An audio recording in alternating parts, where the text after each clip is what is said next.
su reprezentativci, svakako sledi vrlo zanimljivo leto i borba prvo za odlazak na olimpijski turnir za mesto u timu, onda i pripreme. Doduše nema previše reprezentativaca Srbije, nažalost, u dva najbolja kluba, ali hajde da kažemo su kandidati, bar. Osim Davidovića i Abramovića.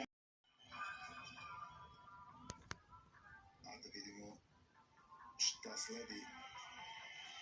Posle ovih highlightsa trebalo bi da bude dodela Tehera, odnosno prvo dodela, ako se dobro sećam, prošle godine maltene nismo ni videli tu ceremoniju srebrnih medalja, tako već. Jako dobija Peher namenjen najkorisnijem igraču. Najbolji playmaker.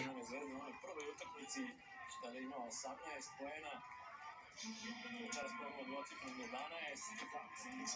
Nisam siguran da je tako. Najviši indeks u prvoj je visoki u drugom meču. Kapitanu Luki Mitroviću, Branko Laziću.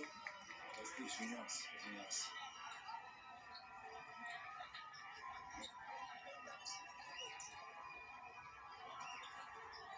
Jago sa svojim trofejem. A sada dobija, kao i ostali košarkaši Crvene zvezde, prstenje namenjeno šampionima. Branko Lazić ih ima dosta, nisam siguran za Nemanju Nedovića. Prsten isto pitanje važi za Milana Teodosića. Teodosić je dve. Prvi. Siguran sam da nije bio član FNP-a kada je FNP osvojio regionalno takmičenje. Još Teodosić? Da.